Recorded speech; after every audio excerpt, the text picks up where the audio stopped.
You care about that parade of losers so much. I'm going to make sure they join you. On guard, dickhead. Uncharted 4 is one of the best games I've ever played.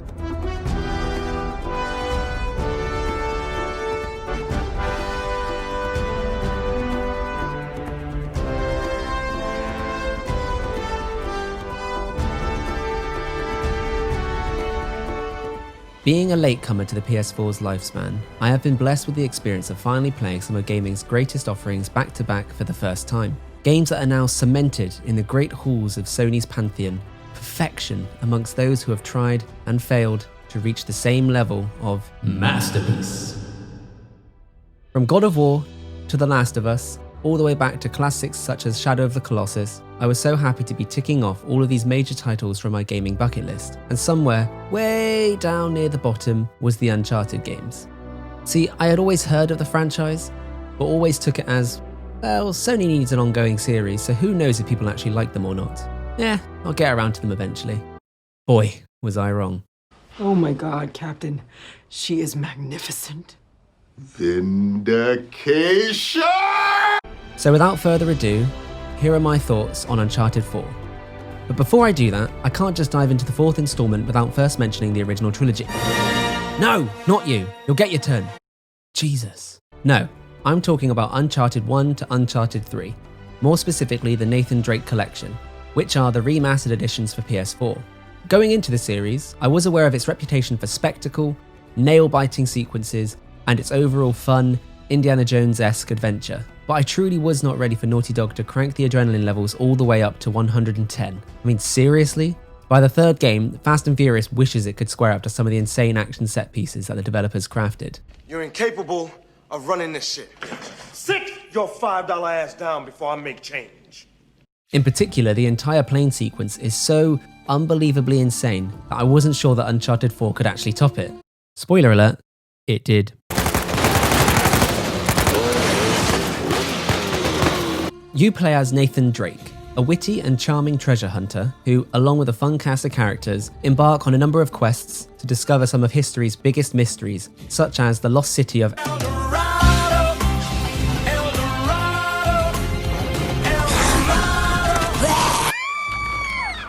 Nathan Drake is easily one of the most entertaining characters I've experienced in games media. Interesting. What's my article about? The people of Bangkok. And the smog, and how they can't get a flight anywhere, and people can't breathe. Wow. The combination of great dialogue and Nolan North's acting come together perfectly to produce a down-to-earth, relatable hero who never seems to be too in over his head, but definitely isn't a one-man wrecking crew. This guy gets beat up across the 4 games, to the point that you do have to suspend your disbelief that a human could actually take such a beating and keep on going. But in a world where actors have contract negotiations over how many hits they can take before they can Open up an $8 billion can of whoop ass. to save face as an action star, I can appreciate a character that takes the bumps and continually gets back up in the face of such overwhelming odds. Alright, look. I'm still a little jet lagged. Also, shout out to Sully, man. Like, seriously? What a wingman. I can't think of any character as dedicated to his bro as Sully is to Nate. Because if I were to experience the living nightmare of the first game, and then my buddy came with exciting news of another mysterious lost city, which I would have to expect would be cursed in a similar manner, I know where I'd stand. So come on, what do you say? I hate you. And for that reason alone, I'm out. In Uncharted 4, we once again find Nathan on a quest to discover the legendary pirate utopia of Libertalia. When Nate's long-lost older brother Sam returns with the threat of a Panamanian drug lord breathing down his neck for the lost treasure, the player is thrust into a globe-trotting, non-stop thrill ride through some of the most breathtaking environments I've ever seen in a video game. The Last of Us Part 2 might have contained arguably the best facial animations in modern gaming, but Naughty Dog went Super Saiyan with the art direction for pretty much every area in this game. From sun-soaked mansions to tropical islands, wide open plains, stormy coves, and dilapidated ruins of a forgotten paradise, this game is stunning from start to finish, and it continues to blow my mind that it is now 4 years old. If you have played any Uncharted game before, then you know what to expect from the gameplay. third-person combat mixed with platforming and puzzle solving. The latter elements were always a strong part for every game in the series, but I felt that the combat had a big upgrade for the fourth installment. The gunplay feels smoother, and the sound design is much beefier than any of the previous games, which makes all encounters feel more aggressive than before, and the expanded stealth mechanics are miles better than the basically non-existent systems beforehand, giving you a few precious seconds after being spotted to fall back into cover, and the option to hide from enemies mid-shootout means that you don't have to settle for running and gunning every time you're seen. It's also worth mentioning that some of these combat areas are huge, and therefore offer a lot of freedom for movement and verticality when dealing with enemies. Though this comes at a cost because the AI will also take advantage of this. I've played through each game on hard difficulty, and there have always been a couple of arenas in each entry where I'm ready to break a controller because it seems almost impossible to survive.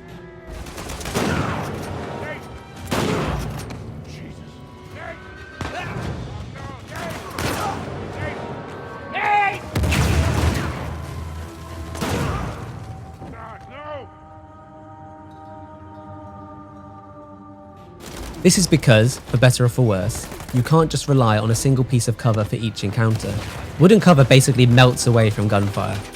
Enemies will flank you or throw grenades if you hide behind something more solid, and you basically have about 7 to 8 seconds to poke your head out and pop a few rounds off before the screen goes grey and you need to start recovering your health. Bearing in mind this was on hard mode, so playing on lower difficulties will make these areas far more bearable. But I will say, if I have one criticism with this series, it's that the difficulty spike can be enormous for certain areas. I also don't think that enemies always obey the laws of physics. I don't know whether the Shoreline Soldiers are that good of a shot, or whether the only film on the plane ride over to Scotland was a copy of 2008's Wanted with James McAvoy, because how are these guys able to shoot me when I'm out of their line of fire? I thought I was being crazy, but after reading some forums online, it seems I'm not the only one in thinking that. Unsurprisingly, the story here is brilliant, just like each game before it. Artistic liberty means that what our protagonists are actually hunting is a sort of mishmash of real world and fictional elements. But even so, the idea that out there could be this pirate town hidden away from the rest of the world is so captivating and believable enough that it's very easy to become engaged in the plot.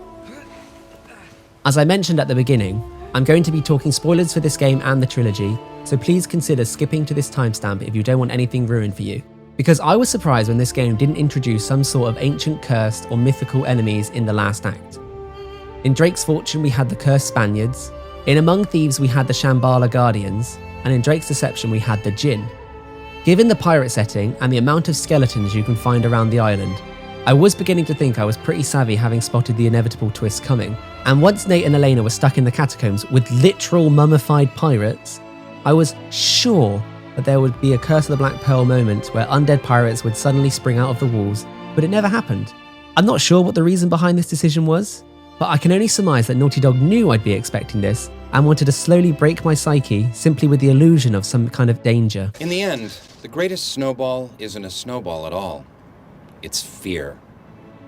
In conjunction with this, Wraith, Uncharted 4's main antagonist, is much more grounded than some of the previous villains in the series.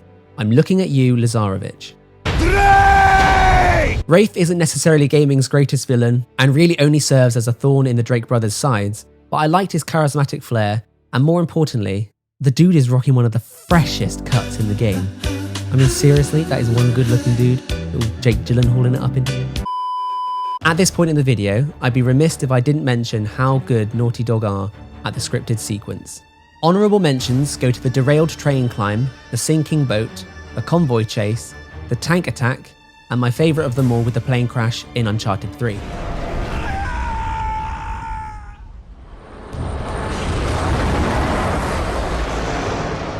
All that being said, I don't think anything could have prepared me for the Kings Bay escape.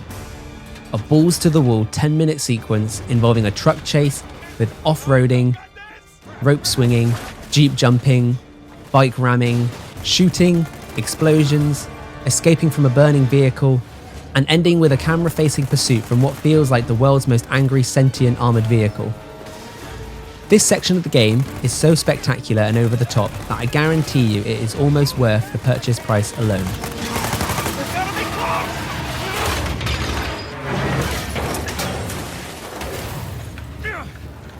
Naughty Dog also went full meta and made you play as Nate playing Crash Bandicoot, which is also a Naughty Dog title, and when I first saw the PS1 and heard the classic boot up sound, I was ready to die of happiness.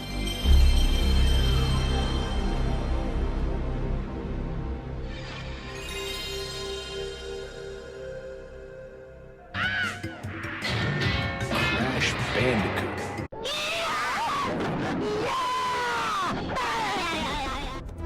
If Uncharted 4 is truly the final game in the main storyline, then I really can't think of a stronger ending to go out on. Whilst I'm yet to play it, Uncharted: The Lost Legacy has proven that Naughty Dog are happy to create entries into the series without the man possessing possibly the world's strongest upper body. Seriously, Nathan Drake must sleep doing chin-ups or something. So if they were to return, I'd love to see a spin-off for Sam perhaps, to explore his character more.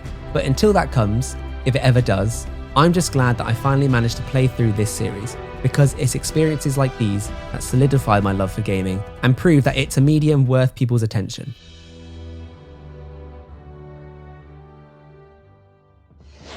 Hey everyone, thanks for watching.